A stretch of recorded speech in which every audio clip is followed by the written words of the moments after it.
At 6 p.m. on the last day of his life, 18-year-old Dominique Perdue left this house where he lived with his family. It was Saturday, January 12th, the last time he was seen alive.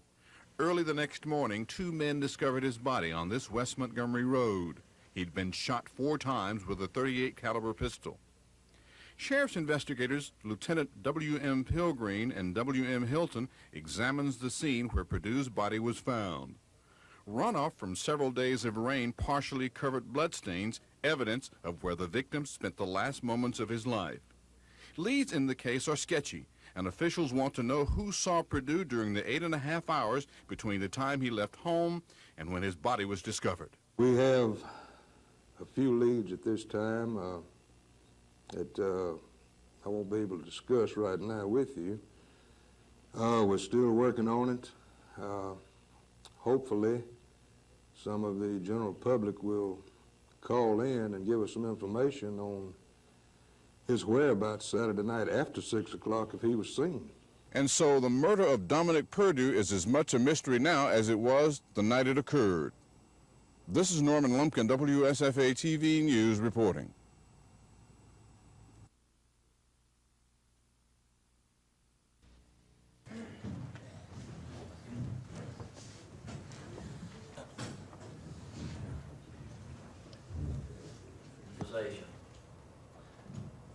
It's a real pleasure for me to be here this afternoon.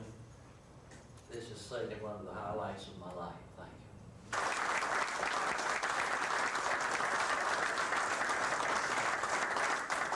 you. Our members who memorializes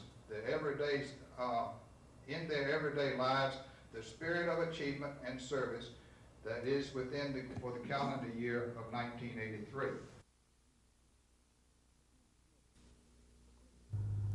McQueen Smith began his agricultural career more than 100 years ago on a little patch of land in central Alabama. And through the years, the operation evolved into one of the state's largest and most modern farms. Consequently, few farmers were surprised when thousands of people showed up to bid on at least a part of what some call farming history.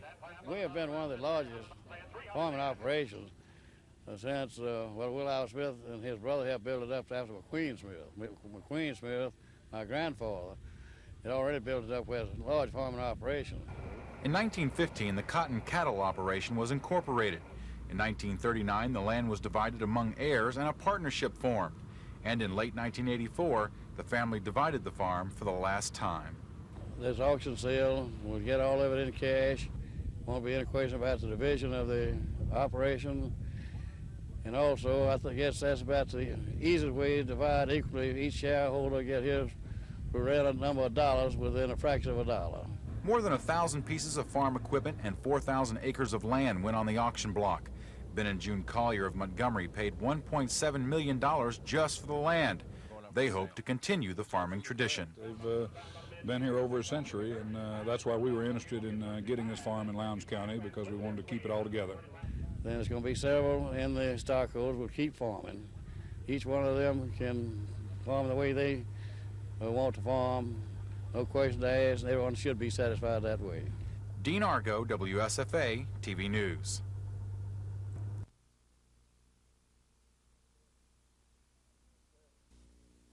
Present higher level imposes a hardship on the Alabama citizen on both sides. So the dissolved auction level of 5 Bay. The present classification as Dr. Also urged the state to reclassify Bear Creek from River Mile, The GIW government, the biology in this area, and the effluent systems on Frida Bay. And I cite several instances where chlorinated effluents and larval fish and shellfish are incompatible at very, very low levels.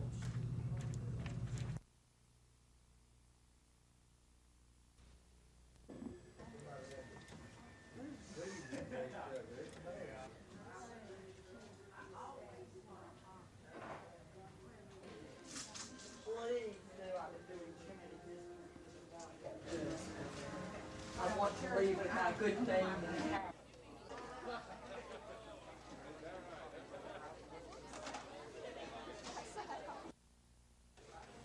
Mr. McKissick gonna start shaking.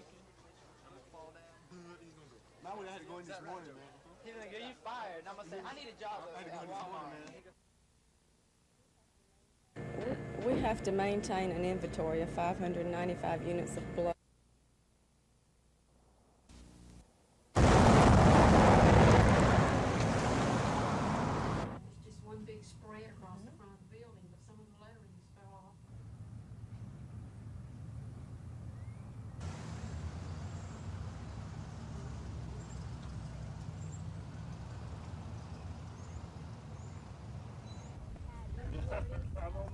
Wait on the attorney, our attorney. That's who we follow.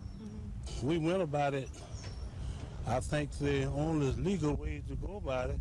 We didn't do it on our own. When I say that, I'm talking about we commissioned to do it. We called our attorney, and then our attorney said he would ask the attorney general for an opinion, and he did. And we followed the opinion of the attorney general to the letter.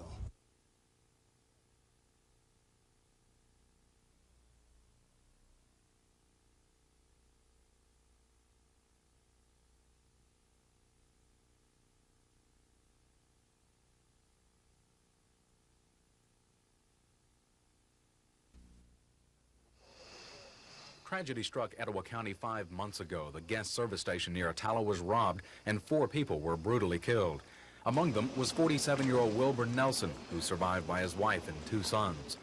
Today, those sons, Tim and Don, became the first people in Alabama to be awarded money from the state's newest agency, the Crime Victims Compensation Commission.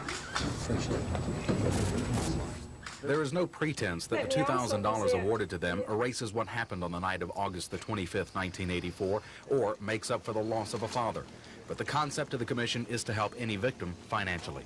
We are able to help with hospital bills, doctor bills, psychiatric costs, lost wages from work, and other out-of-pocket expenses directly relating to the crime. The $2,000 for funeral expenses, along with the more than $10,000 for medical bills awarded to a Mobile mother and son who were robbed and shot, comes from lawbreakers. A small portion of court costs and fines are pooled, and a 3-member commission has the difficult task of deciding who can get some help. But because of this new law, more than $1.5 million a year is expected to go from criminals to crime victims. Chris Grimshaw, WSFA TV News at the Capitol.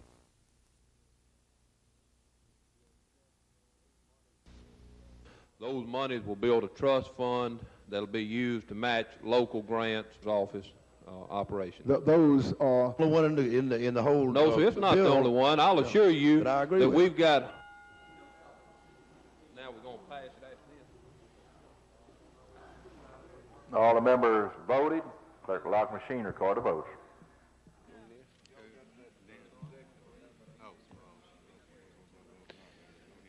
Mr. Denton, Mr. Dow, Mr. Dixon, Mr. Drinkard, Mr. Ellis, Mr. Figures, Mr. Foshee.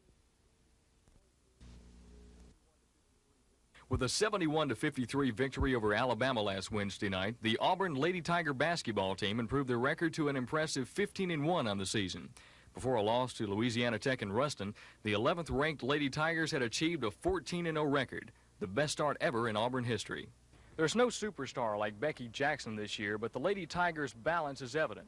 Currently, 5 players are averaging in double figures. But basically, our success has been, the balance attack both offensively and defensively. We went from a personality of a power game on the inside to a game of speed and quickness both offensively and defensively. And so far in the season, after the first 15 ball games, our success has been from the balanced scoring we have. Stepping in as the leader for Auburn this season has been point guard Helen Baruti, recognized as one of the best at her position in the SEC. Well, Coach Champy expects a lot from his point guards, and he looks to the point guards to, keep the offense running and defenses running. And I guess you have to be a leader to be in a point guard position. Defense kind of triggers us for the offense, I think. We hustle a lot on defense, and we love to talk it up and help each other out. As Coach Champy says, help the other player, help the other man. A big boost for the Lady Tigers has been the play of freshman forward Mayola Bolton.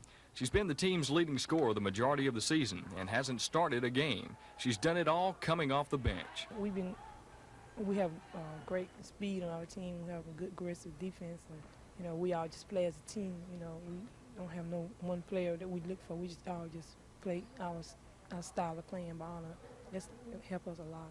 The Lady Tigers are now 2-0 in SEC play and will face Ole Miss in Oxford tonight. Champy says the team's goal is to earn an NCAA bid, but it's in the conference where they can control their own destiny.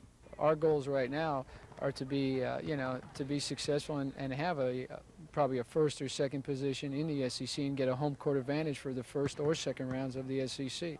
If we do that, we feel at that time we'll be mature enough to go in and with some luck, be successful in the tournament and get an NCAA bid. From the athletic department, Mike Hubbard for the Auburn Basketball Review.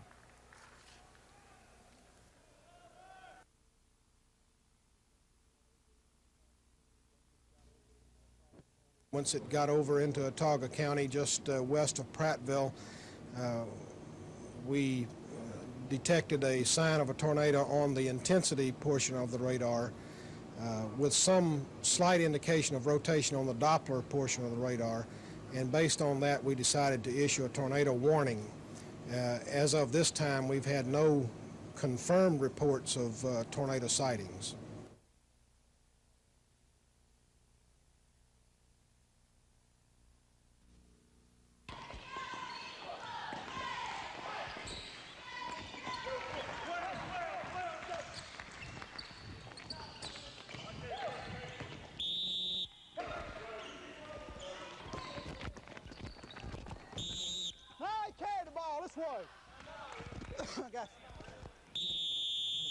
Black time.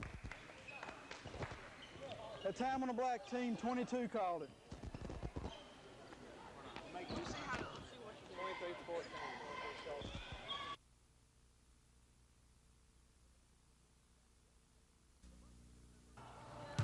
The month of December brought warm temperatures to Montgomery, but cold shooting to the Lee Generals, coached by Bernard Boyd, who lost 5 of their first 6 games.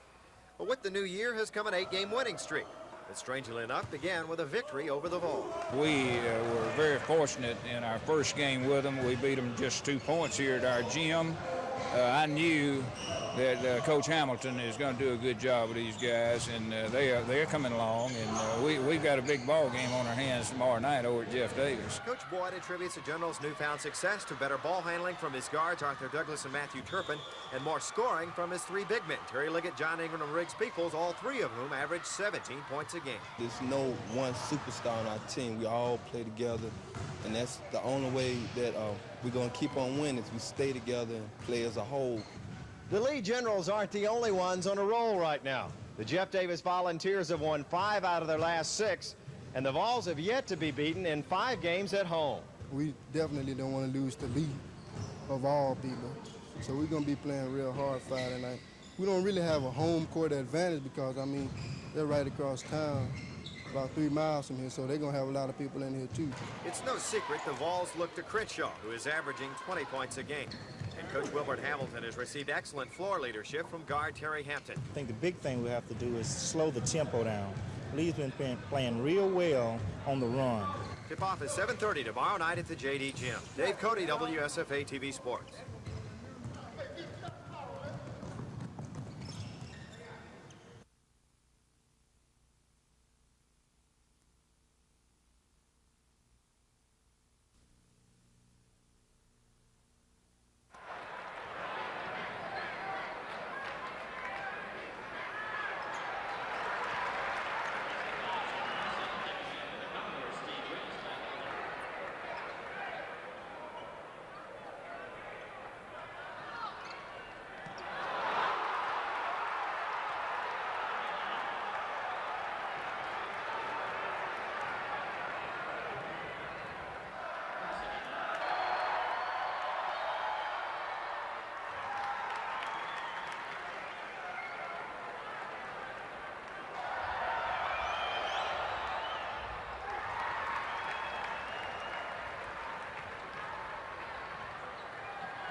After coming to Auburn last year as one of the most highly touted players in the nation, sophomore guard Frank Ford, although not the most publicized player at Auburn now, has lived up to everyone's expectations. The Kissimmee, Florida native is currently the Tigers' second leading scorer behind Chuck Person, averaging 10.1 points per game. He's pulling down almost 5 rebounds a game as well. Ford, better known as Baby Bull by his teammates because of his physical play, started 30 of 31 games as a freshman last year, averaging 7.5 points a game. Although his statistics weren't that impressive, he had a superior initial season. Yes, I believe my freshman year helped me a great deal. It gave me a little bit of confidence to go on and to build on. And this year, I'm going off my freshman year. The mistakes I made last year, I don't make this year. I think I'm playing pretty consistent. I'm trying to, play all phases of the game, which is rebounding, passing, shooting, running the break and playing defense and so on.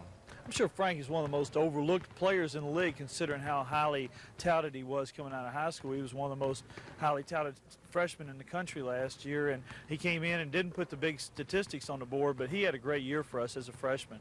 He's a very good defensive player. He always guards the opponent's toughest player, can guard a forward, can guard a guard, can guard a point guard. He's really a versatile defensive player. He's always the toughest player in the zone. We can put him anywhere on the zone, the back line, up front, and he can handle those places, averaging almost 5 rebounds a game this year already, and this year starting to shoot the ball with a little bit more confidence. Although he was a consensus high school All-American and one of the most publicized players ever to sign with Auburn, the 6'4" sophomore says he just wants to continue to play well and help the Tigers win. I can adjust to most situations because, I'm more or less a role player. If we're winning, I can take that to being publicized. From the athletic department, Mike Hubbard for the Auburn Basketball Review.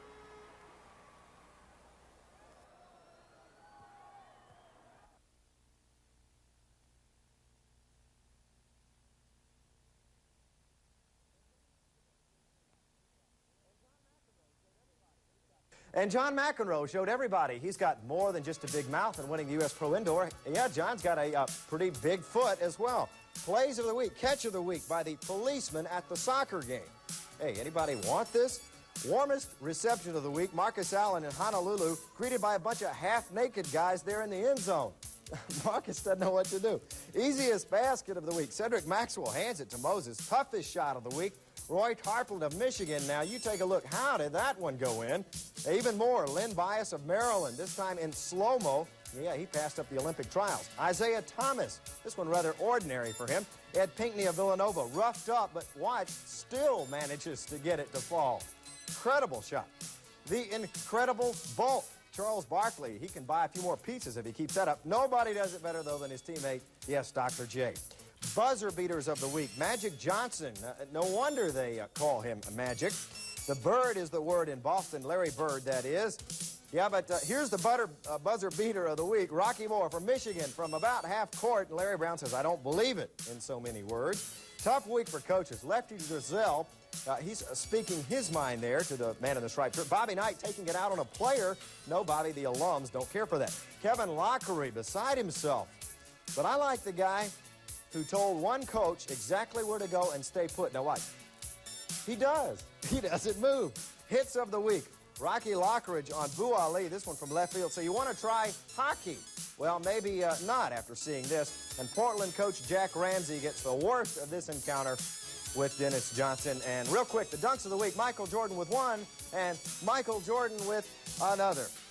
The plays of the week. Thanks, Michael J. Somebody wasn't impressed. They were reading the newspaper there in the...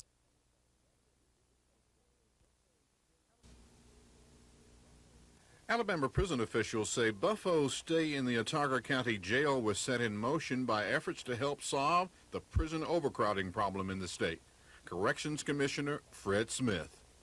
The reason is because of the federal court order and the federal court recognizing 2 reasons for a need for a sheriff's waiver reform. One is because of the need in any criminal justice system of the cushion effect of state inmates being allowed to remain in the county facility because of the natural time lag in construction of new state institutions. Number 2 would be the need to save the county, the taxpayers, a lot of money through the use of working inmates at the county facilities.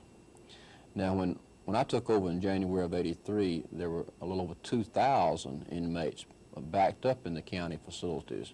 And in 75, for instance, nearly 3,000, but today there are less than 250 all over the state. Some corrections officials and county sheriffs say the chances of the waiver system being voided are slim because it saves counties lots of money, because normally the inmates are used for maintenance, administrative, and cooking duties. This is Norman Lumpkin, WSFA TV News reporting.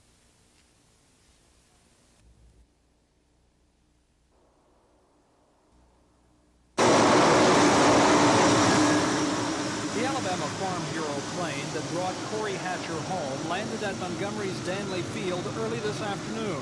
Officials from Jackson Hospital stood by, eagerly awaiting the first glimpse of their now famous patient. When Corey, his mother, and his nurse stepped off of the plane, they were all smiles. The operation apparently a success. Oh, he did real well out there. The operation, they'll know how successful it was in 2 or 3 weeks, and he had a real good hospital stay out there. It will be a few weeks before Corey's artificial breathing tube is removed, but hopefully then he'll start leading a normal life. Oh yeah, he'll be able to go out there and play with his brothers and his little cousin thing now. Corey's operation, the airplane rides, the ambulance service, the hospital stays have all been free of charge. Now a child's life stands as testimony to what a little generosity can do. Tom Foreman, WSFA TV News.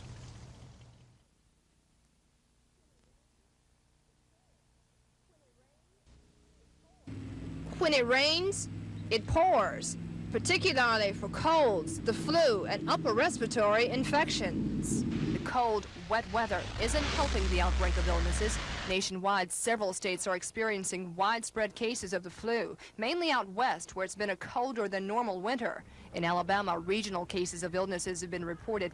Doctors say they're treating more cases of sore throat, pneumonia, tonsillitis, and bronchitis than influenza. It seems that everyone on the staff and in the community has some kind of respiratory infection. It's really been on an increase both in December and maybe even more so in January. Just this week, high absenteeisms are reported at area schools, and officials are noticing people are staying out longer than usual. We're still running above 90% attendance right now, but we've hit the point where, that, as I say, the number of extended illnesses is increasing, and the number of complaints is increasing.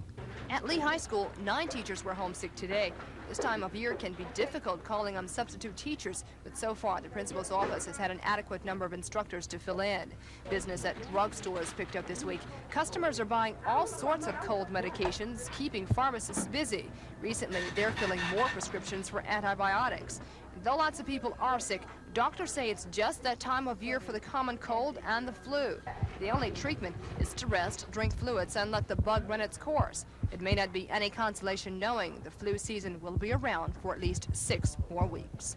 Kim Davis, WSFA TV News.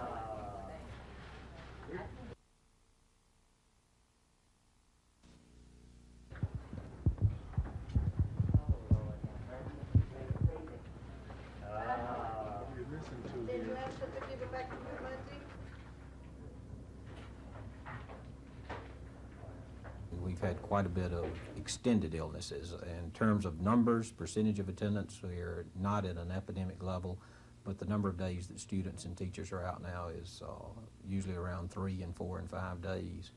And so there definitely is some type of flu or illness in the neighborhood now.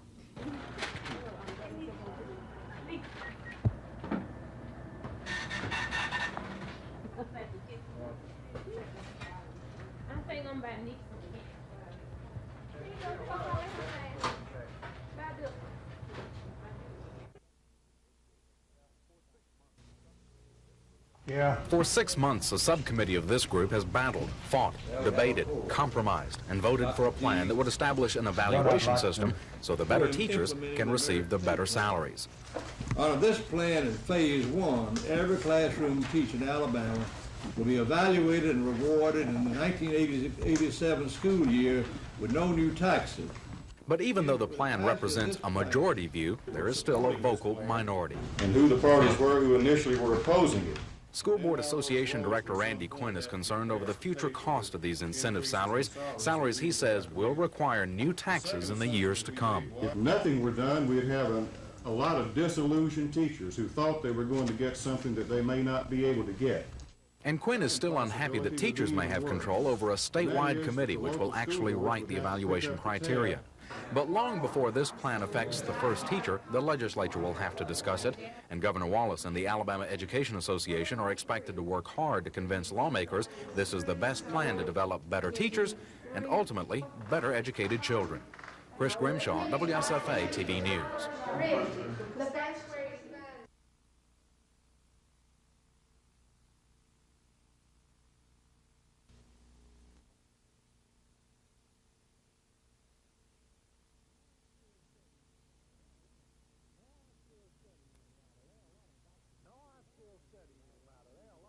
No, I'm still studying it matter. There are a lot of documents that were introduced that I want to read. I want to read particularly the Inspector General of the Army concerning the promotion to colonel.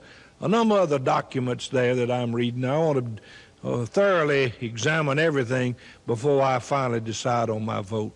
I believe you were the only senator who stayed in the hearing the entire 3 days. Is that an indication of how close it is in your mind? Well, I think so. I think it's a close question, and I felt like I ought to spend all of my time on this rather than on something else during these 3 days. This confirmation hearing is the closest.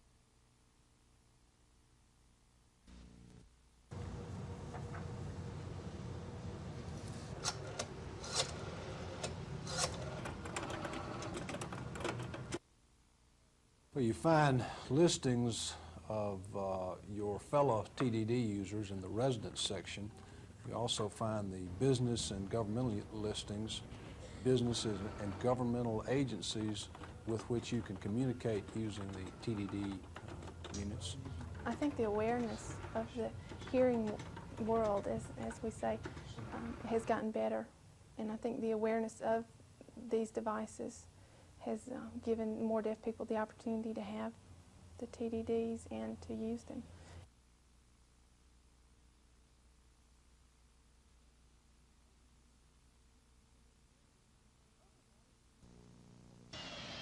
Over the next few months, Republic Airlines will phase out all its flights from Dothan to Atlanta and replace them with connections to and from Memphis, Tennessee. An airline spokesman says Republic is the biggest airline in Memphis with 97 flights every day.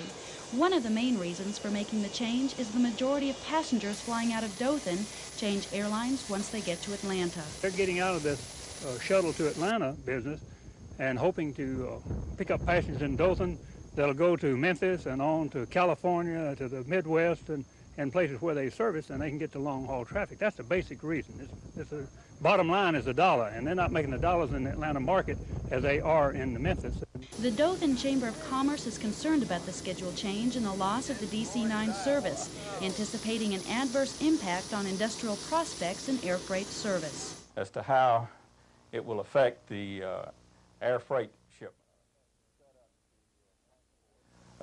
set up to transport large air freight, which we sorely need in this area.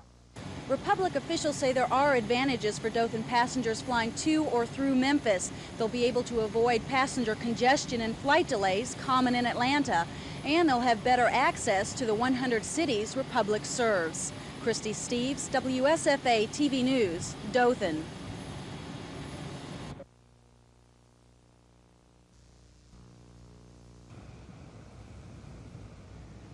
It was a direct correlation of the water.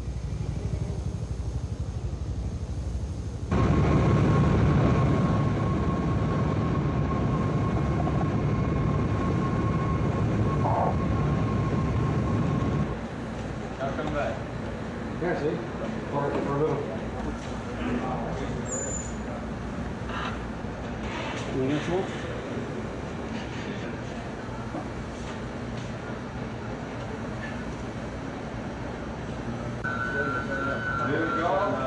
Bill, go.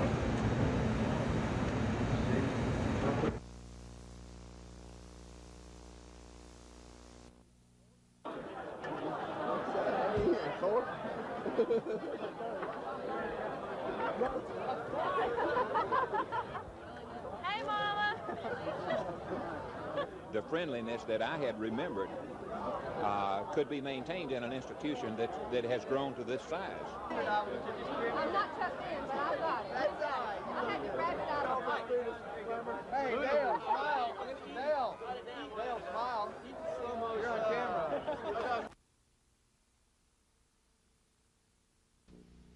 25. I can 925 more than 925. I can 950. I can 925 $950 baby more to get a 950. I can 950 more to get a $950 baby out of here to get 950. I can limousine bull, and by golly, this one's going to rich. He's going to 925. I can 1150. I can 1150. I can 1125 be able to get 1150. I'm going to get a 12. You get 12. If I get 12, it's not $900 bill bar. You get 900. I got you, 25. I got 25. 9 right there. Give 25. Give 25. I got 25. 950. I got 950. 25. $1,000 bill bar. Give 1,000. Give 1,000. You're out. When you get 1,000.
Quality education in Alabama, and I certainly want to commend greetings.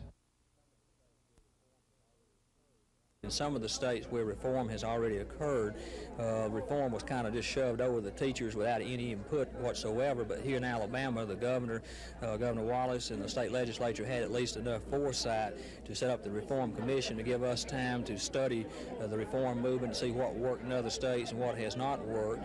And I'm very pleased with the fact that that legislation allowed the education family of Alabama to have input through its representatives on the commission. Jacksonville, but I'm from a little community preparing the legislation to create. And of course, we realize that times have changed in this country, and it's not business as usual in the public schools, that the public schools are going to probably have to take a new direction. And I think the offshoot of this, as you're seeing here in Alabama, is the Governor's Education Reform Commission and the Career Ladder Plan, which was passed out of that commission today to go before the state legislature.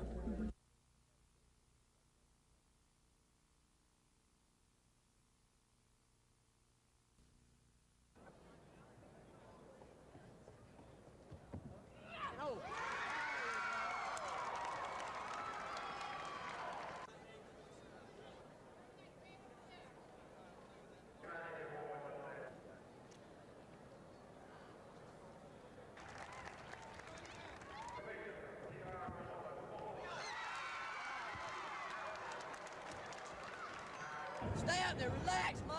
Hi, Mike.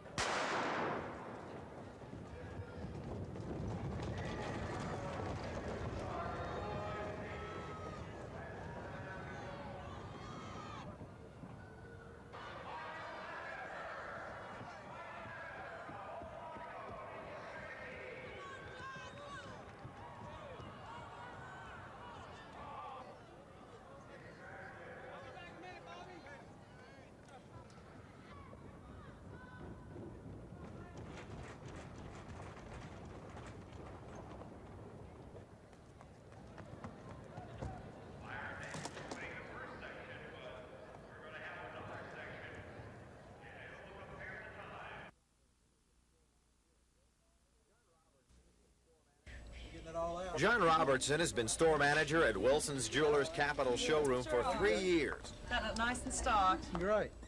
And like any good store manager, he keeps a close watch on the business. How we doing it now? But there's something that distinguishes John Robertson from most other store managers.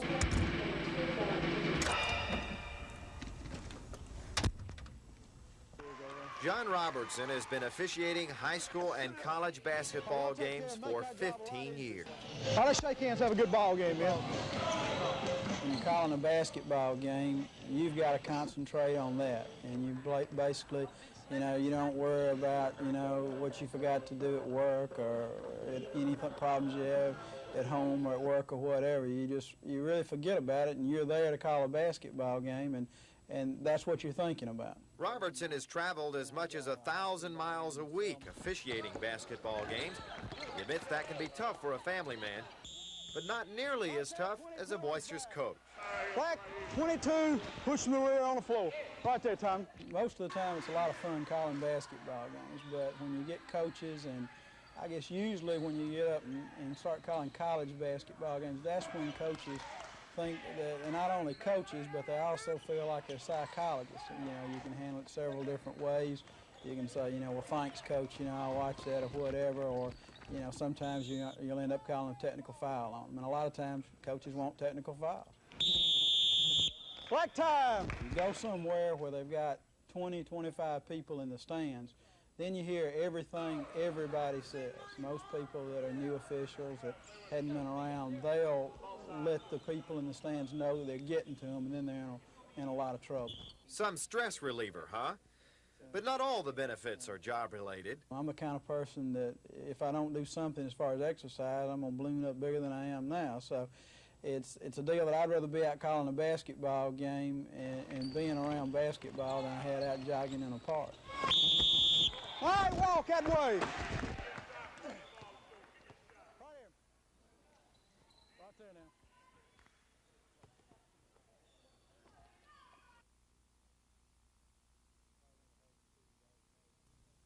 Probably one of the hardest decisions I ever made, leaving Troy State, and but the opportunity with the Denver Broncos is just one of the best opportunities I've had in my career. And I really am indebted to the people in Troy and for the way they've treated me, and I'm excited about the opportunity. I'm going to take a lot of memories and a lot of great friendships with me that'll last forever. Certainly I feel excitement. I'm thrilled at the opportunity, but again, the predominant emotion I feel right now is obligation to continue ahead, to keep moving along.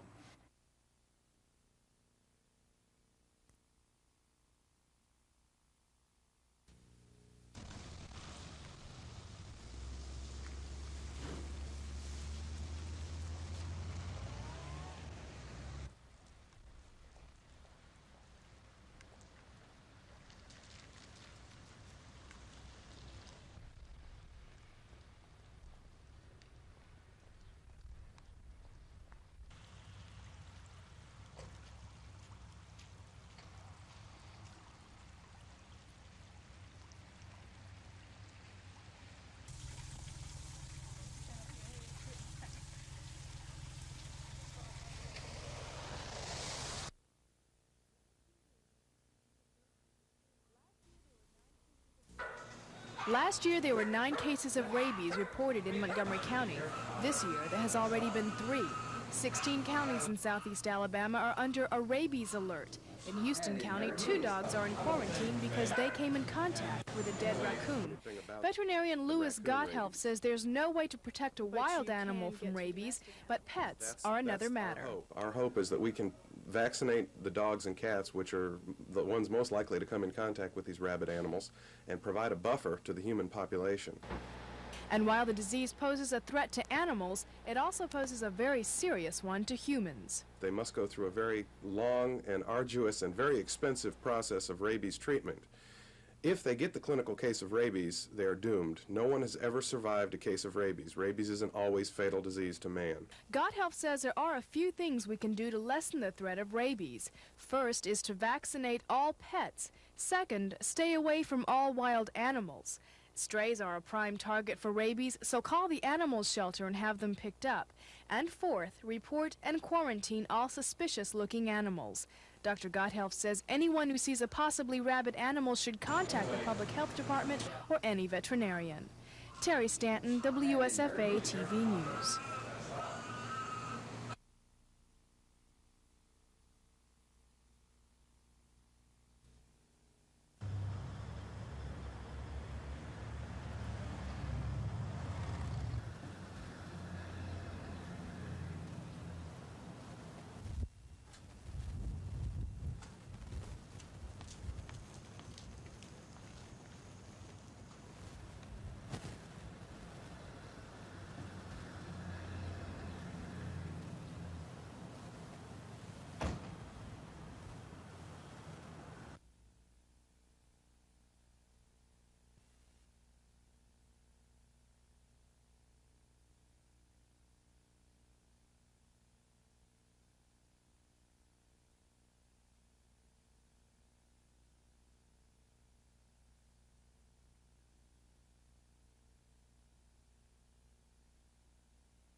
Handle the results of it.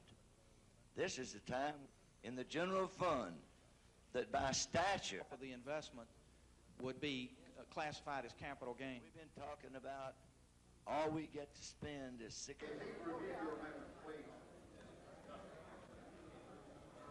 When the money's there, the money may not be there all the time. Senator, isn't it really the truth?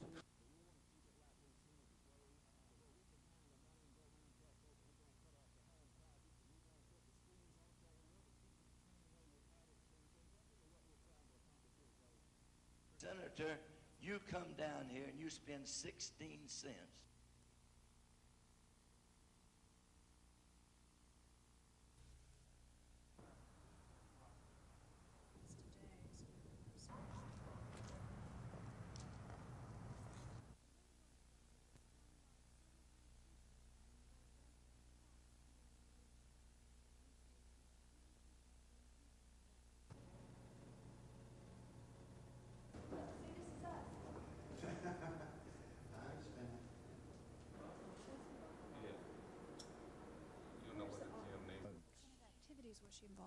Was she involved in? She was not involved in many extracurricular type activities.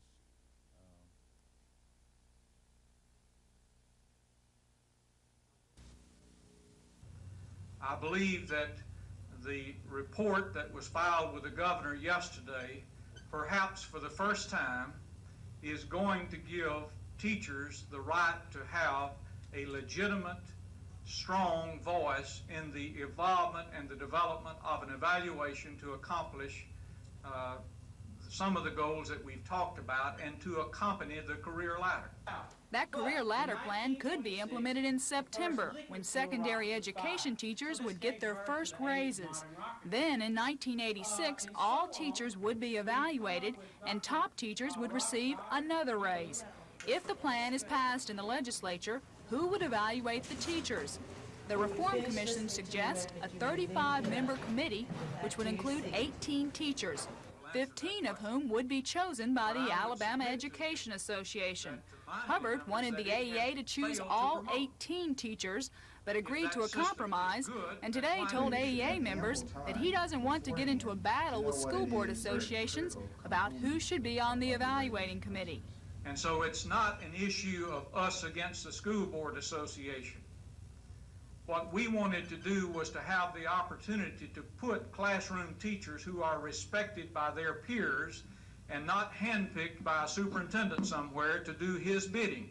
As to where the money to finance the career ladder plan will come from, Governor Wallace says he hopes no new taxes will be necessary.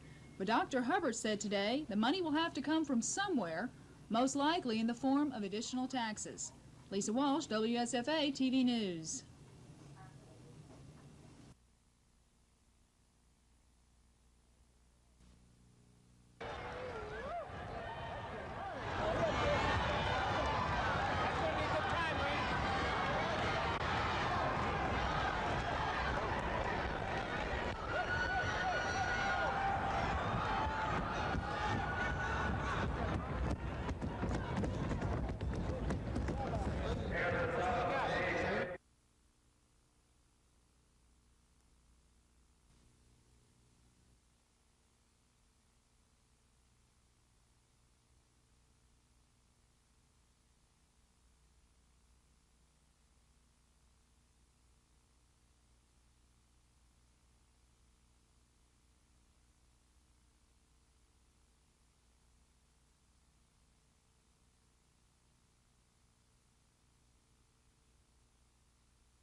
This week in Houston, Carl Lewis made an appearance to help promote a fun run which will benefit the American Heart Association. Critics suggest he's doing this to better his image. Well, that may be harsh, since Lewis has done considerable charity work in the past. But he hasn't been this country's most popular Olympian.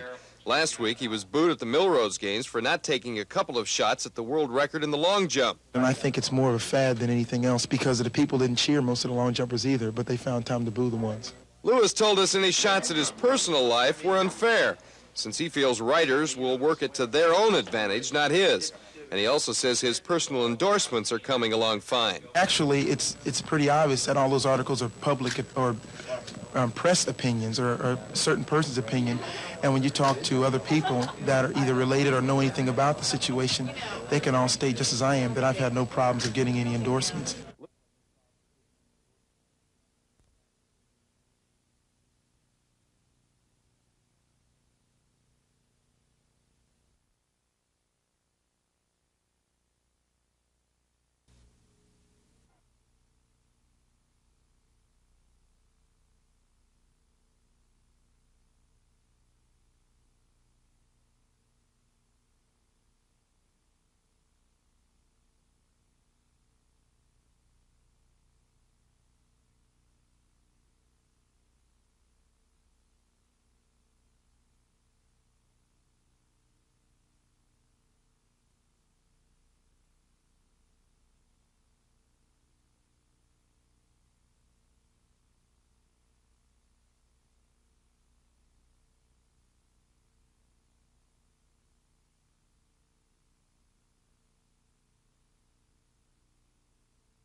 Well, I don't like the game. I don't like games to be always, every time we play Kentucky, to be surrounded by controversial plays. Every game is.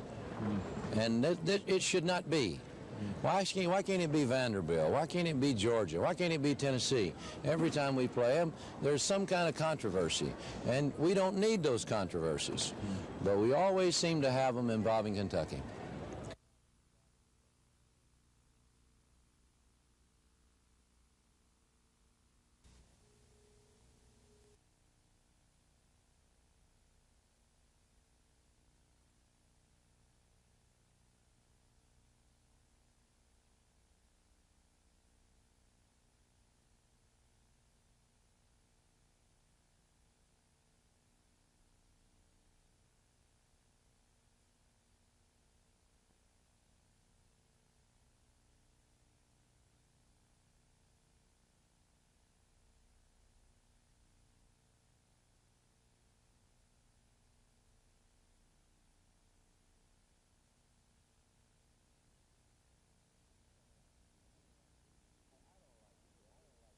I don't like games to be always, every time we play Kentucky, to be surrounded by controversial plays. Every game is.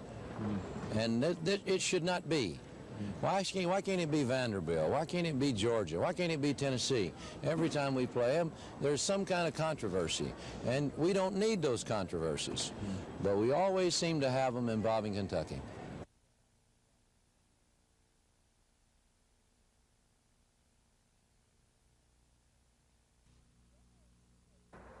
On January 25th, the editor of Auburn's student newspaper, The Plainsman, notified the Student Government Association that they wouldn't be needing their annual allocation of nearly $30,000 in student activity fees. First of all, we don't want to take money if we don't need it, especially, you know, from something as important as student activity fees. There are a lot of organizations out there, you know, that also get money from student activity fees that really need the money a lot more than we do, because that's their only source of income, whereas we've got, you know, revenue coming in from advertising. Things haven't always been this good at the Plainsman. In 1980, they were $26,000 in the red, but since then, they've been operating in the black and now have a reserve fund of about $20,000. Staff members credit an increase in advertising rates and a tough collection policy for the paper's good financial standing. But this still doesn't explain the sudden altruism. Why not take the money and give everyone a raise? Hopkins is the highest paid student on the staff, and she makes just 60 cents an hour. But Hopkins says now that the SGA isn't allocating them any money, the SGA also won't have any say in how the Plainsman spends their advertising revenue. Now, with not having our budget going through and being approved, you know, by the SGA, it's going to help us to really use some money. We can move our budget around, be a little more flexible, and use money where our main concerns are. Of course, the Plainsman is still not a financially independent operation. Their building and utilities are provided by the university, and the Wage and Hour Board wouldn't let them stay open long, paying 60 cents an hour.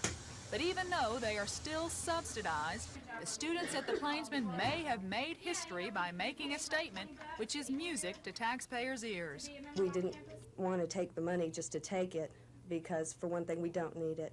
And it's really good to feel that, you know, we've done such a good job that we've become self-supporting. Lisa Walsh, WSFA TV News, Auburn.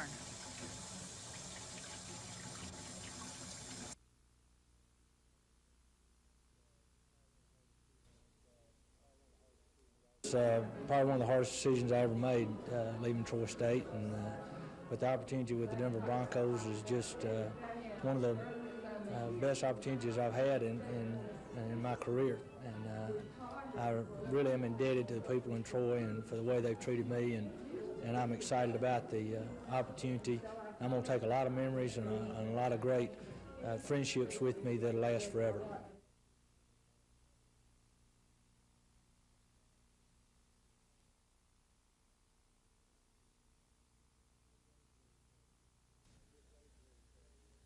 Rick Rhodes was selected by the selection committee immediately. I think that a lot of consideration was given to his background in coaching and his abilities, and I think he'll do an excellent job in the years to come as Troy State's head coach. I think they will continue on and continue to build. He'll provide excellent leadership along with the other coaches, and especially with the upcoming seniors for this year.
hope will be that encouragement. And I've come here today to make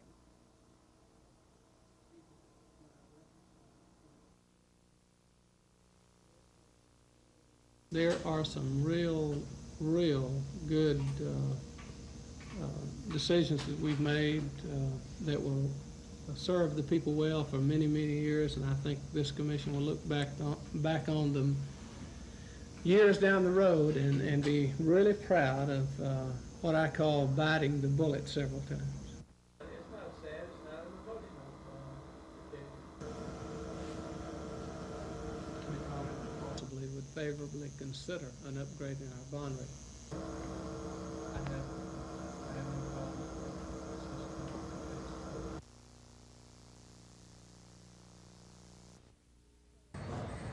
Each day after school, hundreds of children ride the bus or walk home. Some may not make it.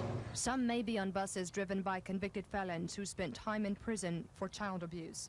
There's no law in the books in Alabama for mandatory background checks on people who work with children. That would change if John Walsh has his way. After a similar law was passed in Florida, where Walsh lived when his son Adam was killed in 1981, officials found 37 convicted felons teaching school. Walsh has been instrumental in getting passed laws protecting children. He'd also like to see for Alabama a measure abolishing the 24 to 72-hour arbitrary waiting period when calls about missing people are made to police departments. Walsh says it's laws like these that draw widespread attention to the issue of child abuse. I hope to see that this, of course, would never happen to another Adam, but I know it will, that this country realize that we are way behind in meaningful legislation and rights for children, that parents realize it could happen to them and start talking to their children, and that this country finally get past all the rhetoric and lip service and really prove for once and for all that we do love our children, that we care about them enough to protect them.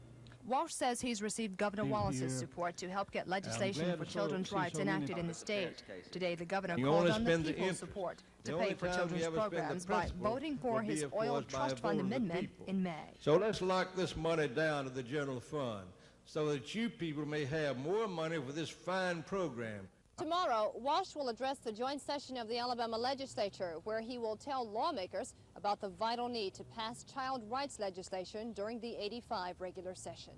Kim Davis, WSFA TV News.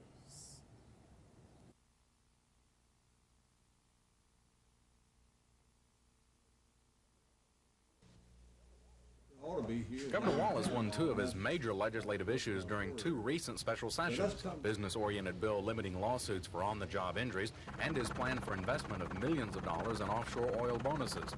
That leaves the governor with several other pet projects. Leading the list are the state's two major budgets. The biggest issue related to the budgets is the governor's teacher pay incentive plan, which could cost as much as $150 million education dollars. The governor will be using a surplus in the budget to fund that plan, a surplus that's also being eyed by the state's 2- and 4-year colleges. Lawmakers are also expected to face some house cleaning issues, like their own pay. The legislators took some hard blows as a result of their paid 13-day Christmas holiday, and that spawned discussion that their pay scheme needs to be revamped.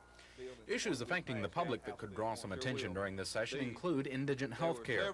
A bill making counties responsible for its indigent patients could surface. And the federal threat to cut off some highway funding is likely to see no one oppose a bill raising the state's drinking age to 21.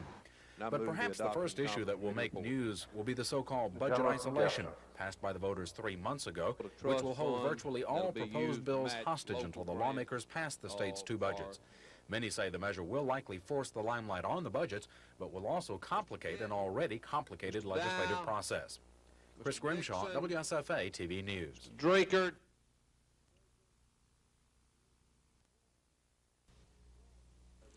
Well, Alabama's campaign finance disclosures today are very loose in this area, and Speaker Drake, there are quite obvious opportunities for people to throw their campaign hat on the table and watch checks be deposited as the legislative process and as the election year draws closer. It is not to those people's advantage to have a full and complete disclosure. Because we're making it effective 1985,